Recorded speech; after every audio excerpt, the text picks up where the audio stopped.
I never believed in perfection until the day I stepped out of a helicopter in a crisp white suit, heels landing on a lawn blanketed with pure white petals. Under the blazing late spring sun at the Fosters' lakeside estate, everything looked so meticulously staged you'd think it was a movie set. But it wasn't. It was my ex-husband's wedding day, and the day I chose to expose every single lie.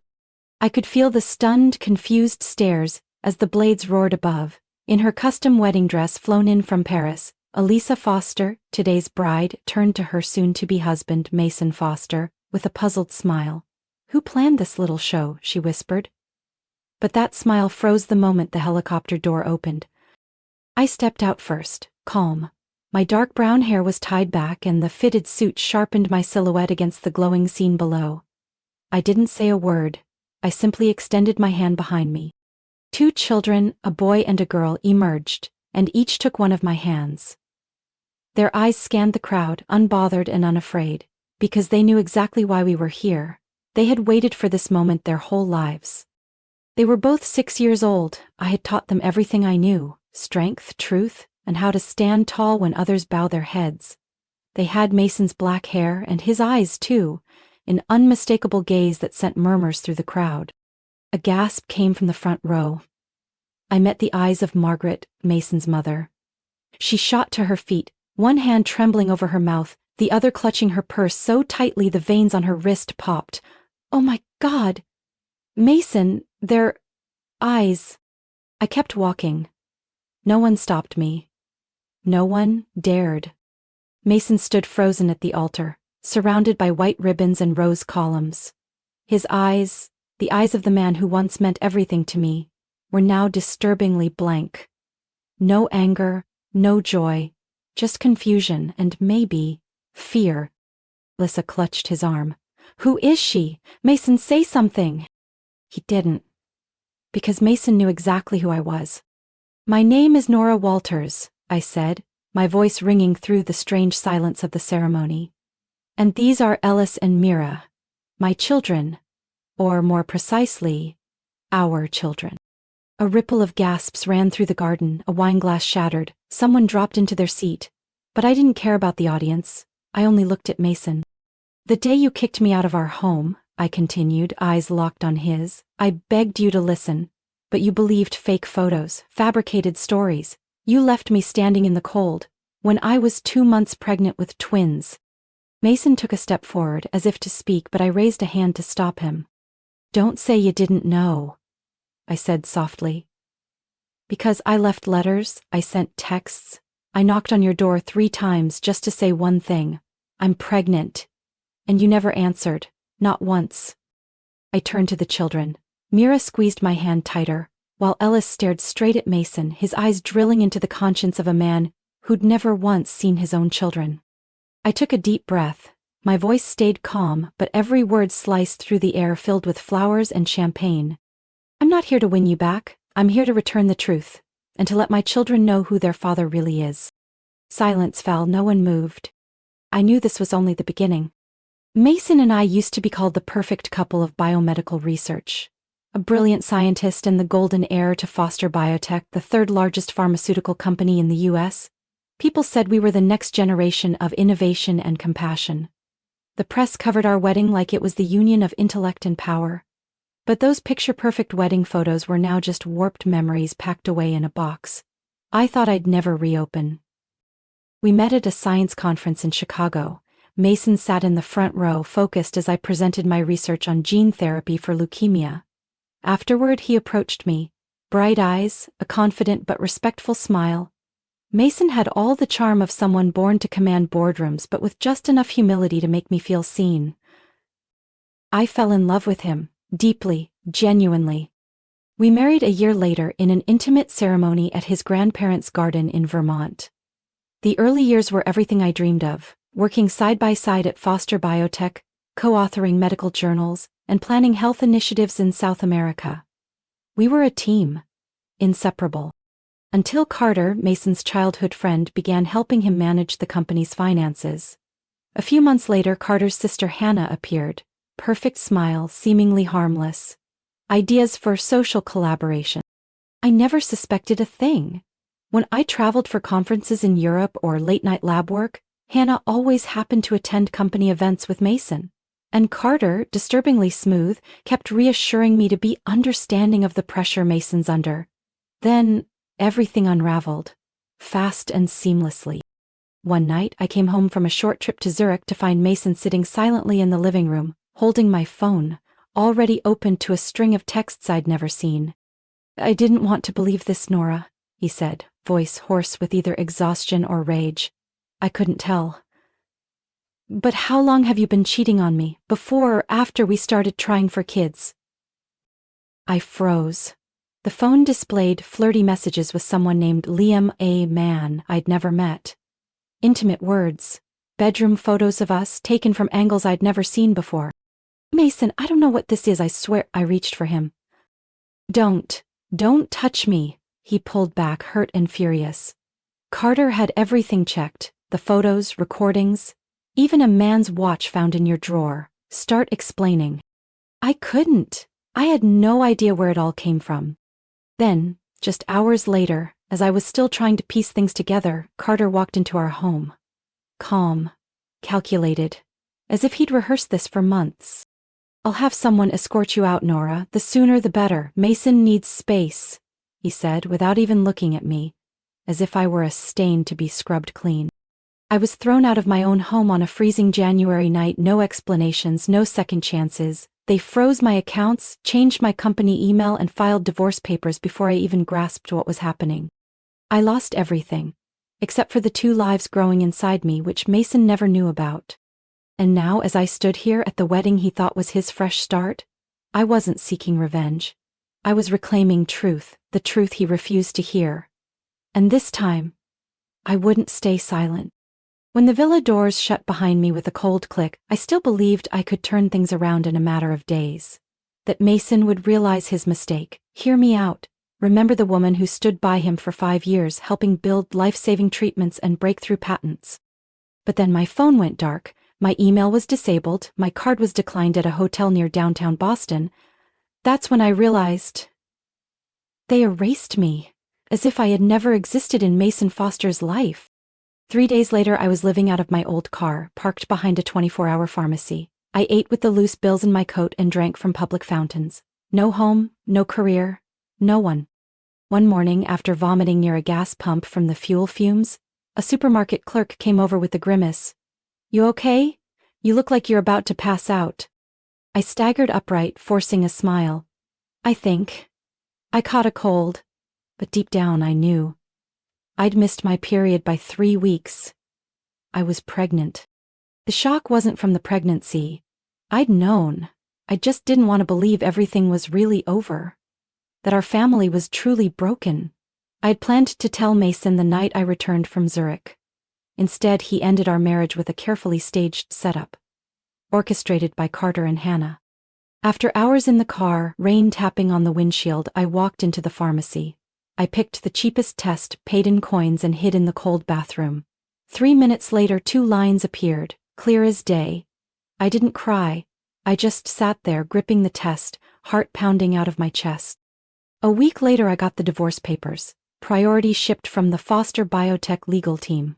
Attached was a condition. If I signed and agreed to stay silent about my personal matters with Mason, they would cover the pregnancy resolution expenses. They called my babies a matter to be resolved. I tore the papers up and dumped them in the nearest trash bin at a second-hand bookstore. The colleagues, the friends, the people who once called me the golden girl of biomedical research, gone. I lost my seat on Foster Biotech's science board. They pulled me from every research project I'd helped create. They erased my name from patents. One night, belly heavy, eyes burning, I curled up in my car on a deserted street, coat draped over my stomach. It was around 2 a.m., the street lamp a blur through rain-slicked glass, and I wondered, how does a PhD in biomedicine, a woman who once headlined over 10 global conferences, end up a pregnant homeless woman discarded by the man who once vowed to protect her? I didn't have an answer, but I knew one thing: I couldn't give up. That morning I went to the Hyde Park Community Center, a place I once funded for free vaccine research. I didn't know what I hoped for. Maybe just a clean bed? Instead, I met Marlene. She was the head nurse there, in her 60s, with gentle eyes and calloused hands. She didn't ask much. She just looked at me and said, "There are two kinds of people I never turn away: pregnant women and those the world's forgotten. Lucky for you, sweetheart, you're both." She took me upstairs to her modest apartment above the clinic, offering me the bed her daughter once slept in before losing her battle with cancer 3 years ago. When I hesitated, she just smiled. "You're not the first my daughter and I have helped, and you won't be the last." In that warm room, for the first time in weeks, I slept more than 4 straight hours without dreaming of the nightmare named Mason Foster. But I knew this was just the calm before I had to start over, and this time, I wasn't a woman longing for a perfect family. I was a mother, and I would fight for my children. The small attic room in Marlene's house wasn't fancy, but it felt more peaceful than anywhere I'd been since my life fell apart. Those first mornings, all I heard were sparrows chirping outside the old wooden window, and her soft footsteps around the kitchen as she made breakfast. Warm scones and mint tea. She never asked about Mason, never said the name that used to make me ache just to hear it. Instead, she placed a bowl of hot oatmeal in front of me and said, "Eat. Twins don't wait for you to recover from heartbreak before they grow."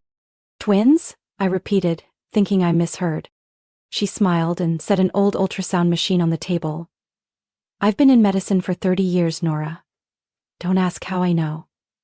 Just know this: you'll need more pillows to sleep, and more courage to carry on." Her words froze me, not with fear, but because for the first time I saw a light at the end of the tunnel. No one else had believed in me, not even silently. She did. And that was enough to make me rise. I began rebuilding my life from the smallest things. I sold the wedding ring Mason gave me on that hilltop in Vermont, got $18,400 0 cents for it. It was nowhere near its true value, but it was enough for a second-hand laptop, a new phone, and a few loose maternity clothes. At night, while Marlene read under the soft yellow lamp, I sat at the kitchen table, creating a full timeline. Every detail, every overlooked sign, every time Carter showed up too conveniently, every odd email I once dismissed, I documented it all. I remembered Mason once telling me, "Don't doubt Carter, he's the only family I've got left." I believed him. Now I know that blind trust was the fatal flaw that cost me everything. One night, while reviewing financial reports I used to be CC'd on, I noticed some numbers didn't add up. Foster Biotech had approved a trial drug project named T-Formal-1, I originally led, but after I was removed, the final report listed altered side effect data for Phase 2 patients. I had never seen those results during the testing phase. I printed the report, marked the discrepancies, then looked up the approval signature. Carter Langston, Chief Financial Officer. Not the research lead. Not quality control. Carter. The next morning I brought the file to Marlene. She looked at me like I'd just returned from war. "What are you planning to do?" "Expose the truth, not just for my name, but for the thousands of patients taking that drug every day." She nodded, slowly pouring more tea. "You'll need allies. And there's someone you should meet." That person was Dr. Evelyn Moore, a renowned cancer researcher who had abruptly resigned a few years ago due to ethical conflicts with Foster Biotech. I'd met her once at a conference, but never had the chance to talk. Marlene called her that same afternoon. When Evelyn learned who I was, she paused for a moment, then said, "If Nora Walters is ready to fight, I'm ready to listen." 3 days later, I arrived at the free clinic Evelyn now ran on the outskirts of Cambridge. No white lab coats, no sleek offices like before, just shelves of basic meds, long lines of patients, and a sharp-eyed woman in her 60s behind reading glasses. "I read what you sent, I know that drug," she said, her voice low but firm. "I resigned because I refused to sign off on the Phase 3 report. They found someone else, maybe." "You." My throat tightened. I was set up and pushed out. "Then it's time to make it right." From that day on, I worked mornings at Evelyn's clinic, processing patient data, collecting drug feedback. At night, I filtered through every detail, cross-checked information, and started building an official case. No one in the science community believed I had hit rock bottom. But the truth is, from that low point, I could clearly see who was climbing, and who they were stepping on. And this time, I wasn't just coming back for me. I was coming back for the two children growing inside me, Ellis and Mira. And I swore they would be born into a world where justice wasn't just an illusion. Working at Dr. Evelyn Moore's community clinic wasn't glamorous, nor tied to the breakthrough studies I once led. I started by entering medical records, reviewing side effect logs, and compiling patient feedback on the meds they were prescribed. It was routine, meticulous work. But for me, every number and every chart was a step back into science. A fresh start. My belly had started to show. Ellis and Mira kicked more with each passing day. Sometimes I'd stop typing, rest a hand over the bump and whisper, "Mama's not there yet, but we're on the right path." One March morning, while reviewing data from a group of pancreatic cancer patients on a test drug called S-Therma, I noticed something wrong. 19% showed elevated liver enzymes within the first 6 weeks, an alarming rate. Yet Foster Biotech's clinical report claimed it was under 5. I rechecked everything: age, medical history, dosage, duration. It was solid. There was no way this was statistical error. I printed the summary and brought it to Evelyn's office. She read it, then looked up, her calm demeanor gone. "You're sure?" "I've verified it 3 times, and here's what's worse. It's one of the new drugs Carter approved, after I was removed from the research board." Evelyn placed a hand on her chin, thoughtful. "This might not be a mistake. It could be deliberate." From that day our collaboration deepened. Each evening, after clinic hours, I joined Evelyn in her small back office to dissect internal reports, trace drug batch codes, and match them to real patient feedback. Evelyn was sharp, seasoned, and unafraid. She used to be the director of research at Foster Biotech, until she resigned in protest of shortened clinical trial phases, just to rush products to market. Once I asked her, "Why are you helping me when you could have just chosen peace?" She shrugged, smiling faintly. "Because I see myself in you, and this time, I'm not letting another Carter Langston win." She brought me to a secret lab she'd built inside an old warehouse in the Newton suburbs. Hidden behind gray brick walls was a fully equipped space with molecular analyzers, biofreezers, and shelves of stored samples. "This place isn't under any agency's control," she said, "and I've invested nearly everything I had to build it. The question is, are you ready to start over from here?" I looked around, instinctively placing a hand on my belly, then nodded. "I've never been more ready." From then on, outside clinic hours, I dedicated every night to developing an alternative to S-Therma, a cancer treatment for late-stage patients that didn't cause severe liver damage like the original. I didn't have Foster Biotech's million-dollar budgets, but I had freedom. No deadlines forced on me, no data buried, no ideas twisted for profit. Whenever I felt overwhelmed, I'd remember those cold nights outside the villa, shaking hands, holding unsigned divorce papers, and I knew those memories kept me going. At 31 weeks pregnant, just as I was finalizing a new formula with promising potential, Evelyn walked into the lab with a grave expression.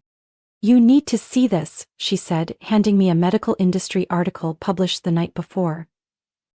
FF Biotech denies allegations of concealing severe side effects during drug trials. Below was a quote. "A report from an anonymous source suggests that CFO Carter Langston may have approved manipulated data." I reread it again and again. Evelyn looked at me and quietly said, "Maybe that anonymous source is waiting for you to speak." For the first time in months, my heart pounded, not from fear, but hope. Someone else out there was starting to question things, and if I could bring enough proof, the truth wouldn't stay buried. I met Evelyn's eyes, voice steady. "Then it's time Foster Biotech learns they picked the wrong woman to erase." I gave birth to my twins on a sunny afternoon in May, as soft light streamed through the clinic's delivery room window in Boston. Ellis and Mira entered the world strong and loud, their cries echoing like they were announcing their place in it. I held them close, sweat and tears mixing as my heart pounded, not just from pain, but because I knew they were the only reason I never gave up. There was no father waiting outside the door, no flowers, no magazine covers like when Mason and I graced Forbes as the golden couple of pharma. Just Evelyn wiping my forehead, and Marlene standing beside the bed, eyes red, smile beaming. After birth, I spent the first 2 weeks focused solely on healing and caring for my babies, but my mind never stopped working. Each night, once they were asleep, I returned to the lab with Evelyn, with one mission growing clearer. If I wanted my treatment to reach real patients, I couldn't just submit it to the FDA and hope it got noticed. I needed a foundation, a company. At first, the idea felt crazy. I had no money, no reputation, and almost no allies left in the field after my silent dismissal from Foster Biotech. But Evelyn, calm and razor-sharp, made me believe in the impossible. "You don't just need a place to sell medicine," she said. "You need a company that resets this industry's moral compass, and if no one's willing to fund it, I'll be your first investor." My eyes widened. "How much are you willing to put in?" "Enough to hire a lawyer for copyright filing, build a secure database, and bring in the 3 most brilliant people I've ever worked with. But I have one condition." She paused, locking eyes with me. "You will retain full control, and no matter how effective our drug is, it must remain affordable. We don't trade lives for profit." I nodded, without a single hesitation. We named the company Lunaris Therapeutics, inspired by Mira, my little girl with eyes like a new moon. I went back to using my maiden name, Nora Whitmore, to avoid attention from the media and those who still believed I had vanished in scandal. Then I threw myself into the work like a monsoon, drafting patent proposals, strategizing outreach to small hospitals, and designing an expanded trial plan based on existing data. 3 months later, Lunaris was granted its first patent, LT17, a refined derivative of the S-therma formula. It showed promising suppression of advanced-stage pancreatic cancer cells, with over a 70% reduction in liver toxicity compared to the original drug. There were no headlines, no press conferences, but I knew that somewhere out there patients in treatment might now have access to something safer. And that was enough. One evening, as I held Ellis asleep on my chest, Evelyn placed a folder in front of me. "There's an angel investor who wants to meet you," she said. I opened it, paused when I saw the name, Rebecca Goldman, former chief strategy officer at Teralyn Pharmaceuticals, who had resigned after the company was caught hiding adverse reaction data. She said, "If Nora Whitmore had the courage to come back after everything, maybe this industry finally has a shot at real change." 3 days later, I met Rebecca in a small cafe in Cambridge. She didn't ask about my past or offer pity. She simply looked me in the eye and said, "I'll invest $2 million for 15% equity, on one condition. You stick to your ethical product promise." I lost sight of that once, and I don't want anyone else to walk the path I did. We shook hands, no paperwork, just trust between 2 women who had both survived the wreckage. When I returned to the lab that night, my hands still trembling, Evelyn just smiled. "Well, you're not standing alone anymore." I looked up at the newly printed logo on the glass door, Lunaris Therapeutics. Below it, in small letters, science, integrity. In less than 2 years, Lunaris Therapeutics, once a no-name, was now a buzzword at medical conferences and across pharma industry forums. It all started when Mercy General, one of the largest hospital systems on the East Coast, terminated their drug contract with Foster Biotech to sign an exclusive deal with us. At the time, Foster was still a titan. They treated the announcement like the buzzing of a fly, but what Carter Langston didn't realize, or refused to see, was that we didn't just have a better drug. We had a story. Frontline doctors quickly began sharing stories about LT17, a new treatment for pancreatic cancer that delivered results without the liver toxicity of Foster's S-therma. During a closed meeting with Mercy General's oncology leadership, the chief oncologist said just one thing: "We don't need ads, we need outcomes." And Lunaris delivers. Next came Sinalora, then Harmony Care in Chicago. We began moving into the market quietly but steadily, like an underground current. Unseen but powerful. Carter still hadn't realized it until Foster's sales department reported that S-therma's Q3 sales had dropped 32% year over year. They called an emergency meeting. I knew, not because anyone on the inside betrayed them, but because everything I did left traces only an industry insider would notice. One day, while reviewing reports from a West Coast hospital network, I saw Foster was rushing to launch a supposedly improved version of S-therma, called S-therma Plus, a name that screamed lazy marketing. I smiled at the tagline, "Enhanced absorption, reduced side effects." They were panicking, they were afraid, and that was the sign. It was time to strike back. I met with Evelyn and Rebecca to plan a small-scale production expansion in Massachusetts, Illinois, and Oregon. While still modest compared to Foster's operations, our team was committed to absolute quality. We didn't just ship the drug, we included transparent data, detailed medical guides, and a direct hotline for physicians.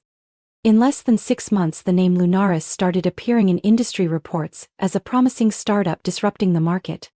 And then something happened that I never saw coming. Medical Economics Weekly published a full 2-page spread titled, "Lunaris? The single mom-led startup that's making pharma giants nervous?" I sat still, staring at the screen.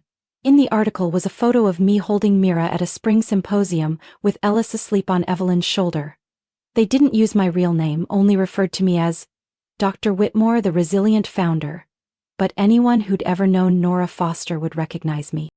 Just as I expected, a week later I received an email from an anonymous address. "Carter is worried. He says if Lunaris keeps taking market share, the board will be forced to investigate all the trial data. I can't reveal who I am, but I have files you'll want to see." Attached was an encrypted folder containing internal trial reports that had been altered, evidence that could bring down Foster Biotech if released properly. I immediately sent the data to Rebecca's legal team. While they began verifying every number, I started planning the next step, launching our newest product, a late-stage leukemia treatment with a significantly higher recovery rate. Evelyn walked into my office while I reviewed launch materials. She looked at me and said quietly, "You know, when we started, I didn't dare believe we'd come this far." I smiled. "I didn't either, but now I do, because this time, we don't just have the drug. We have the truth." She nodded. And truth, once spoken, makes even the most powerful tremble.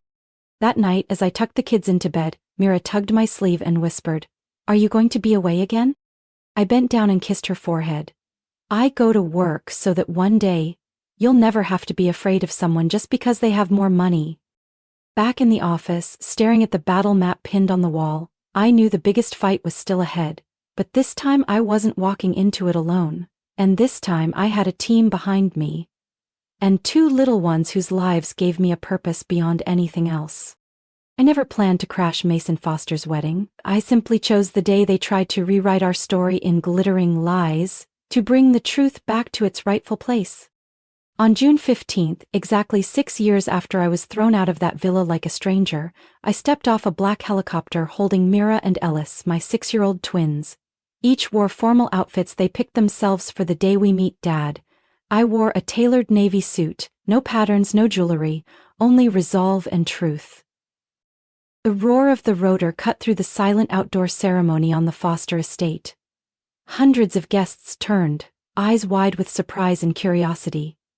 Alyssa, the bride, froze mid-step on the flower-covered aisle, lips pressed tight as she saw Mason standing still, eyes locked on the descending aircraft. The door opened. I stepped out first. The wind whipped my hair, flared my coat with the rhythm of a heart containing a storm. Ellis and Mira followed, each clutching one of my hands, walking steady. As if they knew this wasn't an intrusion, it was a reclamation. "Who is she?" Elisa hissed, turning to Mason. "What's happening?" But Mason didn't answer, because he had recognized me from the first moment. I stopped at the front row, gaze scanning the murmuring crowd, then fixed on Mason. "Hello, Mason," I said. My voice was clear, unwavering. "I think it's time you met the past you tried to erase." Elisa stepped back, but Mason stayed rooted, his eyes locked on the children. "This is Mira and Ellis," I said, "my children. And if you still have any conscience left, also yours." A ripple of gasps echoed across the lawn. An older woman, Mason's mother, shot up from her seat, hand over mouth. "Oh my! They look exactly like Mason when he was little." I continued, cutting through the noise. "6 years ago you kicked me out based on fabricated evidence from Carter and Alyssa. They didn't just destroy our marriage, they embezzled over $70 million from Foster Biotech and pinned the entire blame on me." Carter, standing beside Mason as best man, instinctively stepped back. Alyssa, now pale as paper, stammered, You're insane. This is slander." I held up a file. I brought account statements, internal emails, and drug trial data alteration reports signed by Carter. All of it was sent to the FBI, the SEC, and the FDA this morning, but I came here first, for you, Mason, so you'd know the truth, before the media breaks the story. Mason stepped back, face pale. I didn't know. You thought I betrayed you, but the truth is, you chose to believe the people who wanted you to fail, I cut in. You turned your back on me while I was carrying the two lives you're only now seeing for the first time. Sirens blared in the distance, growing louder until they reached the villa gates. Two agents in black suits entered, flashing their badges. Carter Langston, Alyssa Walker, you'll need to come with us in connection to an investigation into financial fraud and medical data manipulation.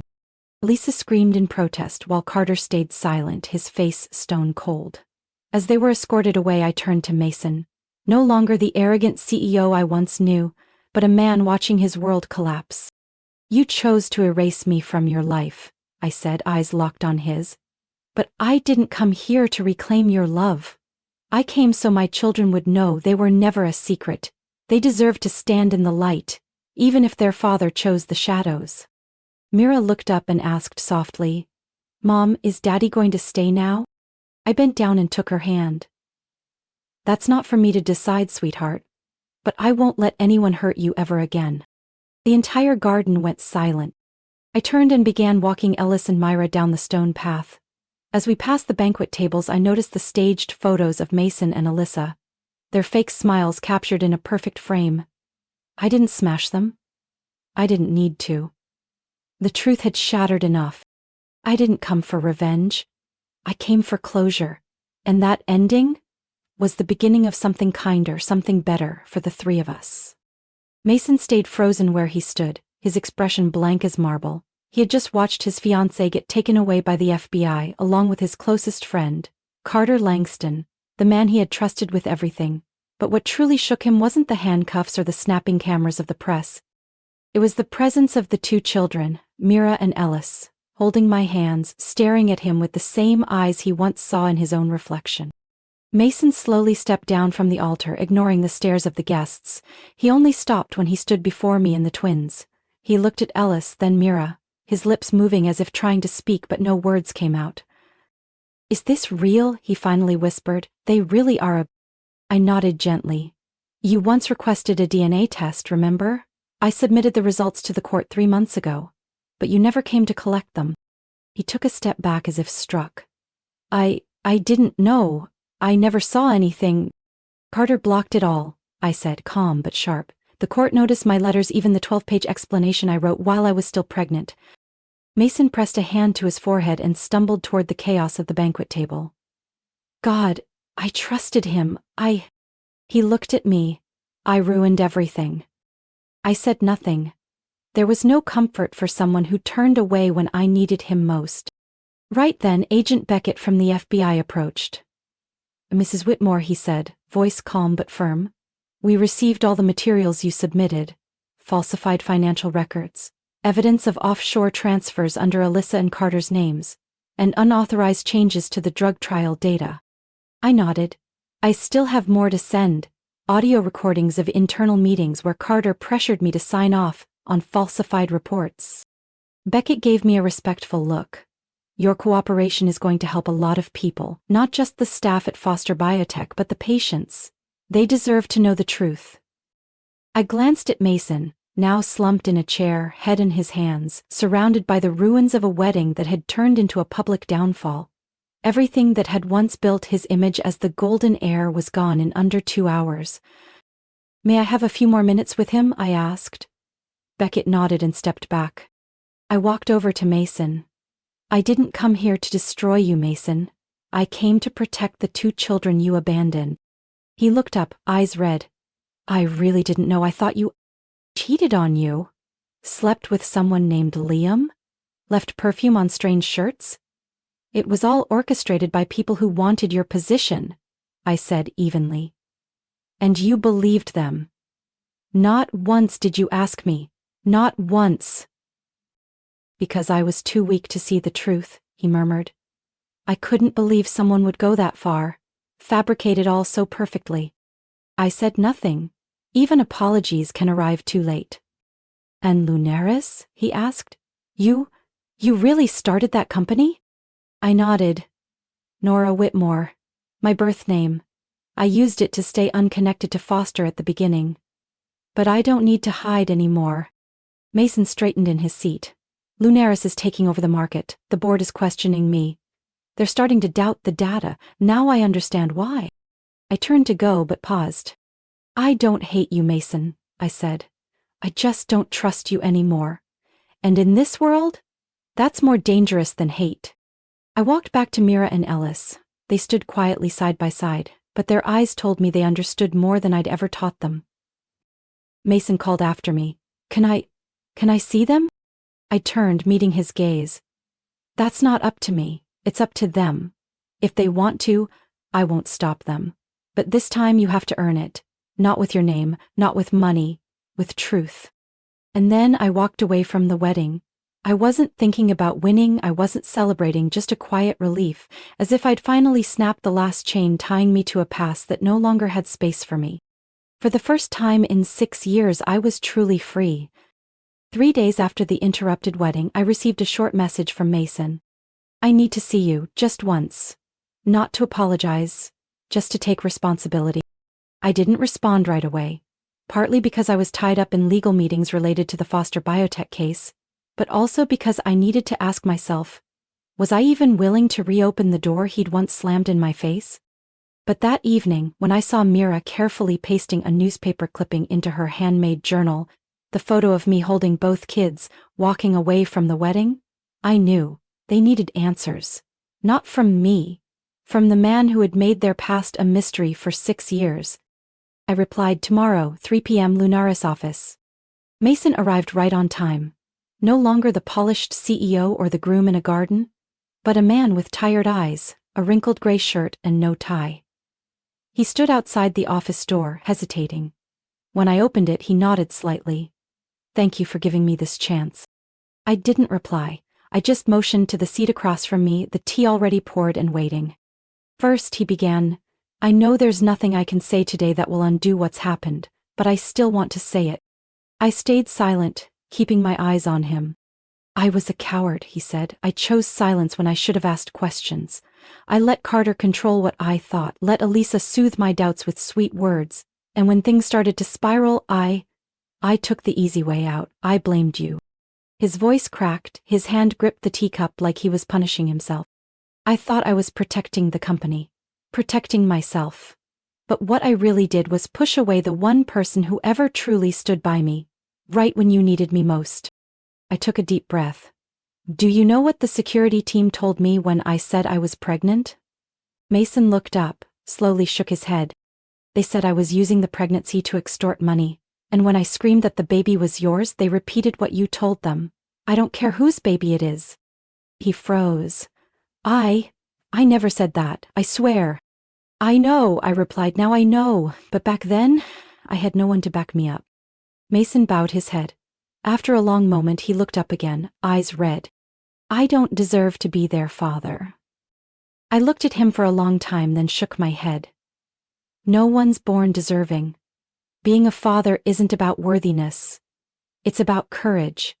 And if you really want to be a part of their lives, I won't stop you. He nodded, eyes glossy. But, I continued, that doesn't mean I forgive you, or that we'll ever go back to what we were. I'm not asking for that, he said quickly. I just want to make things right. For Ellis, for Mira, for everything I missed. I stood, walked to my desk, and took out a small box. The kids have this habit, I said, placing the box in front of him. Every year they make a memory box. They fill it with the most important things. Last year's box had pictures of me, Evelyn, Marlene, drawings, a few toys. But this year, I handed him a drawing. In it there were 4 figures, me, Ellis, Mira, and a tall man standing between them holding their hands. Mira asked, Mom, if I draw Dad, will he be real? I smiled softly, but my voice fell. I couldn't answer, that part is up to you. Mason took the drawing, his hands trembling. He stared at the childlike sketch as if it were a masterpiece, like he was seeing himself for the first time through the eyes of the children he never knew he had. Thank you, he whispered. I opened the door. You can start by meeting them. But don't show up with flowers or expensive gifts. They don't need a hero, they need someone real. He nodded and stepped outside, but before leaving he turned back. I used to think losing you was the biggest shock of my life, but it turns out losing the chance to know them? That's what will keep me up at night for the rest of my life. When I didn't respond, I simply closed the door. Because sometimes forgiveness doesn't come through promises, it comes through actions, repeated, steady, and full of commitment. 3 weeks after the wedding fell apart, Foster Biotech spiraled into full-blown crisis. The stock price plummeted by nearly 40%, major contracts were suspended one after another, and the media flooded headlines with financial scandals, falsified data, and the dramatic arrests of Carter Langston and Alyssa Walker. The board panicked, employees wavered, thousands of patients lost trust. In the midst of that chaos, Mason did something no one expected. He reached out to me, not as a father seeking redemption, but as a CEO trying to salvage the legacy his family had built. "I'd like to request a meeting," he wrote in an email. "I'm not coming to reclaim a title, reputation, or power. I'm coming to ask, is there a way for Foster to survive without destroying what's left?" I read his message and sat in silence for a long time. Then I replied with an attachment. A merger proposal between Lunaris Therapeutics and Foster Biotech. Not a takeover, not a buyout, a conditional unification. Foster would retain its brand, but under Lunaris's new ethical standards. All research procedures would be revalidated, and the interim board would not be led by Mason, it would be led by me. The board meeting was held privately at Foster's New York headquarters. I arrived without fanfare, no press, no entourage. Just me, Evelyn Moore, and an 80-page proposal. The boardroom was long and cold. 12 members sat in a row, some I recognized from galas in the past.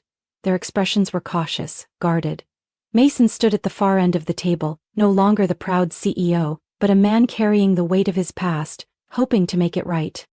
"Thank you all for your time," Mason began. "I know the current situation is difficult, and I'm not here to offer a miracle.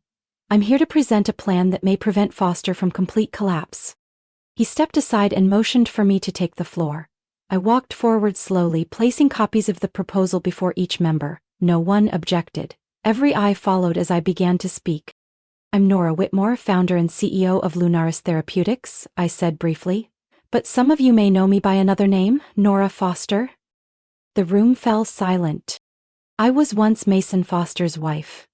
I was once cast out of the very home I shared with him, because of forged evidence orchestrated by Carter and Alyssa.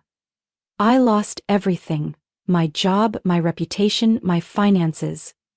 While pregnant with twins. A silver-haired man in the corner coughed. A younger woman glanced at Mason, stunned. "I'm not telling you this for sympathy," I continued. "I'm telling you because I walked away from that past and built a pharmaceutical company grounded in 2 principles: transparency and humanity." I started the presentation, projecting data on the screen. Clinical results. LT17 efficacy rates. Distribution prices 40% lower than Foster's previous drug, and the number of patients benefiting. The charts weren't flashy, they were clear and direct. "Foster has lost the public's trust," I said, "and Lunaris holds what Foster let go of, the trust of hospitals, doctors, and patients. But I don't want to destroy Foster. I want to rebuild it." I paused. "I'm proposing a joint model, where Foster maintains its manufacturing and distribution networks, while Lunaris takes over research, quality, and ethical oversight. We retain staff, keep the medication flowing, and ensure no patient suffers an interruption in care." A board member looked up. "Do you truly believe we can recover from this, after everything?" I met his gaze. "I don't believe in can, I believe in must. If Foster collapses, patients pay the price. But if we merge, we create a new model, one rooted in truth." No one spoke for a long moment. Then Mason stood. "I support this plan, not because I want redemption, but because it's the only right path forward." Edward Green, the board chair, said quietly, "We'll need to vote." The vote happened immediately, 8 in favor, 3 abstained, 1 opposed. The proposal passed. As I left the boardroom, Evelyn touched my shoulder. "Do you know why they said yes?" I looked at her and shook my head. Not because of Mason, not because of the numbers, but because you came back, not to get revenge, but to repair what was broken. I didn't reply. Because I knew forgiveness only means something when it's followed by action, and today that action was giving Foster one last chance. 2 months after that pivotal board meeting, Foster Biotech officially merged with Lunaris Therapeutics. The name Lunaris Foster began appearing in financial reports, at medical summits, and most importantly, in the minds of those who once doubted that the pharma industry could operate with integrity. For me, though, the numbers were no longer the center of my world. That place belonged to 2 little ones with their 7th birthday fast approaching. Mira and Ellis had never had a real birthday party. In past years, it was just me, Marlene, and Dr. Evelyn, a homemade cake and a few small gifts. They'd never had grandparents bring books, never had their dad tell bedtime stories. But this year, I wanted something different. Not to patch over the past, but to show them that the empty spaces in our hearts can be filled, if we're brave enough to open the door again. I invited Mason, and for the first time, he didn't show up with a polished smile or a businessman's mask. He came with an old guitar and a promise to sing the lullaby I used to hum to Mira as a baby. His voice wasn't perfect, but when Ellis joined in with his toy drum and Mira danced to the rhythm, I knew it was the most beautiful harmony I'd ever heard. I also invited Mason's parents, the twins' grandparents. They sat quietly at first, unsure, keeping their distance, but when Mira walked up and handed them a drawing that read, "To Grandma and Grandpa, we hope you stay," I saw Mason's mother cry. And then, in a moment of instinct, she knelt and hugged Mira, hands trembling as she stroked her back. "We'll stay," she whispered, "if you'll have us." The party was held in the backyard of our new Lunaris office. A grassy lot we'd turned into a small playground, with balloons, cupcakes, and people I never imagined sitting at the same table. Evelyn stood beside Marlene, 2 women with completely different styles, but the same heart that once carried me through. Rebecca, now CFO of Lunaris Foster, stood laughing with our young engineering team as Ellis proudly showed off his Lego spaceship model. At one point I stepped back, stood on the patio steps holding a cup of juice, just watching. Mason was helping Mira tie her shoelaces with care. Ellis ran circles around his grandfather, pulling him to play ball. Evelyn was showing Rebecca how to load film into an old camera. And I realized for the first time in years, I didn't feel alone. Mason walked over, keeping a respectful distance. "Thank you for letting me be here today." I looked at him. "I didn't do this for you, Mason. I did it for Mira and Ellis. They deserve to know that their father isn't just a name in their mother's stories." He nodded, eyes slightly glassy. "I know. And I won't waste this second chance." We didn't say anything else. There was no need. We just quietly watched the 2 kids blow out their candles, their cheeks puffed with anticipation, grinning from ear to ear. When the flame disappeared, Mira shouted, "I made my wish! But I can't tell. Mom said so." Ellis looked at me, then at Mason. "But I think Dad can guess, right?" Mason smiled. "I might have a guess, but I'll let you 2 keep your secret. That's my gift." That night, after everyone left, I cleaned up the yard, full of cake crumbs, balloons, and presents. Mira and Ellis were fast asleep in my office, now temporarily a tiny bedroom with 2 glittery astronaut sleeping bags. Mason came over, set his guitar back in its case, and hesitated. "Can I help take them home?" I thought for a second. "They're staying here tonight. Evelyn's taking them to school in the morning." He nodded, but didn't leave right away. "Can I stay a little longer? Not to talk business, just to hear Mira's favorite song one more time." I glanced into the office, where the kids were curled up under soft yellow light. "Okay," I said, "as long as you don't wake them." He chuckled softly, sat down on the steps, and played the recording from his phone. The music played gently in the night, mingling with the hum of crickets in the breeze. I sat beside him, no longer guarded, no longer expecting anything. We simply sat there, 2 people who once hurt each other, now breathing in rhythm, looking ahead to the lives we had created, and were just beginning to nurture again. One late afternoon, while Mira and I were replanting flower beds behind the new Lunaris Foster building, David appeared, carrying a small lavender pot and a bag of almond cookies he had baked himself. Mira squealed with joy and ran to him like he was an old friend, not someone who had only recently entered her mother's life. I looked up and squinted with a smile. Dr. David Torres, arriving just in time to lift some soil. He laughed, took off his gloves and knelt beside me. I heard this garden was looking for a quiet assistant who knows how to listen. Mira stood between us holding the pot, giggling. David's really good at baking. He used to be the doctor for my teddy bear too. I laughed. That's right, Ellis still keeps that pretend bandage as a souvenir. David never rushed into our lives. He didn't push, didn't pry, and never tried to replace anyone. He just showed up, quietly and consistently. Evelyn once said, David doesn't enter your life with grand declarations. He just walks beside you until you realize you've been leaning on him all along. I had doubts. I feared I couldn't love again, that my heart had gone numb after everything.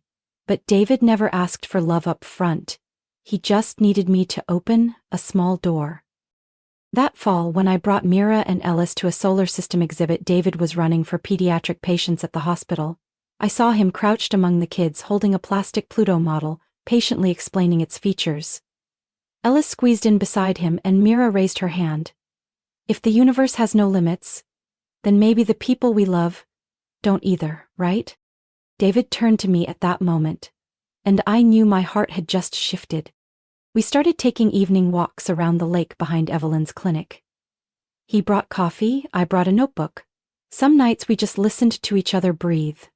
Some nights we talked about things no one else had the patience to hear. How Ellis liked using scientific terms to tell fairy tales. Or how Mira believed sunflowers knew how to keep promises. One late winter night, as snow began to fall gently, David stopped under an old oak tree and pulled a small silver necklace from his coat. No ring, no diamonds, just a delicate pendant shaped like a torn flower petal. A quiet reminder that even imperfect things can be beautiful. It's not a promise to bind you, he said, voice low and steady. It's a reminder. You don't have to face everything alone anymore. I held the pendant and looked at him, feeling something quiet and real, like the moment I first held Mira after she was born. Fragile, new, but full of life. All my life, I whispered, I've been trying to answer one question. How do you survive being abandoned, betrayed, and stripped of everything? David stayed silent, letting me continue. But now, I'm trying to answer a different question. How do you rebuild, not from pain but from what's worth keeping? He didn't smile or say a word, he just nodded as if it was the most natural thing in the world. We didn't call each other lovers, we didn't hang romantic photos, but Mira began drawing him into family portraits. Ellis wrote his name under People I Trust. Evelyn never commented, but I noticed she started placing a third teacup on the table whenever I visited. One day, as I worked on my speech for the National Medical Conference, Ellis came running in to show me a new space model, and David walked in holding a container of food he'd cooked. Mira ran from the kitchen yelling, "Mom, our house is so fun!" I looked up at the three of them buzzing around me and felt a quiet but steady warmth. Like sunlight breaking through morning fog after a long winter. Not blinding, not overwhelming, just enough to melt everything that had ever frozen. I didn't need a proposal. I didn't need a gold-foiled invitation. I just needed this. A life where I wake up each morning knowing I'm no longer living for revenge, but for love. Not stuck in the past but building a future, one I chose, with a heart that had finally healed. That afternoon, golden light filtered through the oak tree in front of the house, casting dancing specks across the lawn. Mira ran through the garden, her dress flaring, while Ellis sat beside David working on a model spaceship. Evelyn chatted with the Fosters at the wooden table, and Marlene arranged pastries on a tray like a proper English tea party in the middle of New England. The laughter was gentle, not loud, just enough to make it feel like home. I stood quietly on the steps, taking it all in. Sometimes I still couldn't believe it was real, that after all the wreckage, I could see real smiles on the faces of people who had once lived in different worlds, now sitting side by side sharing apple pie and old stories. Victor approached holding a camera. "Don't look at me like I'm about to cry," he said, half joking. "The kids just assigned me as memory keeper for today." I smiled. "Then you'd better get it right. Mira will remember forever if the angle's off." Victor nodded, his gaze lingering briefly on David, who was laughing with Ellis. "He's a good guy," he said. "I've known that for a while, just took time to admit it." I looked at him. You've changed, Victor. Not perfect, but enough for the kids to trust you. He nodded slowly. Thank you. For not erasing me from their memories. I shook my head. They need to know the truth, the good parts and the pain, but what matters is, you chose right in the end. He gave a wistful smile. Not the family I imagined. But maybe, he paused. Even better than I hoped for. That's when Mira ran over, pulling everyone toward the porch. It's photo time. Dad, Mom, David, Grandma, Grandpa, Evelyn, Marlene. Get in the frame. Everyone shuffled into place under the direction of our bossy little 7-year-old.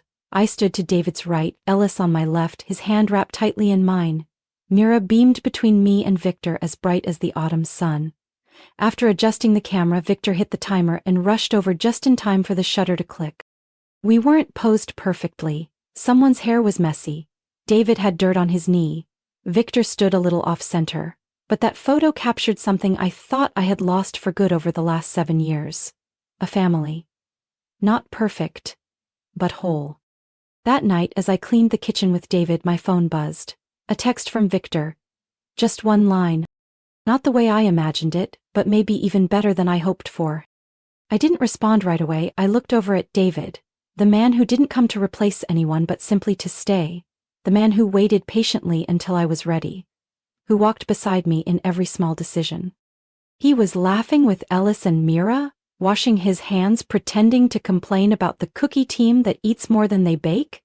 Warm yellow light from the kitchen cast a glow over all 3 of them, and I realized, this is what happiness really is. Not a perfect ending, but a new beginning, where the past is set down, the present is cherished, and the future is built on forgiveness, connection, and love. I picked up my phone and typed a short reply to Victor. Because we chose what was right for the kids and for ourselves. I hit send, then set the phone down, and returned to dinner, where there was laughter, the smell of cookies, and love. Quiet, steady, present, in every second. Nora's story isn't just about overcoming heartbreak. It's proof of the strength that comes from perseverance, forgiveness, and rebuilding, even when everything seems lost. From a single mom cast out of the life she once built, she rose again, raising 2 children with love and courage. More importantly, Nora learned to live not for revenge, but for a future worth protecting. What do you think about Nora's journey and the choices she made? Would you have done the same? Share your thoughts in the comments. And don't forget to subscribe to hear more inspiring stories about family and healing.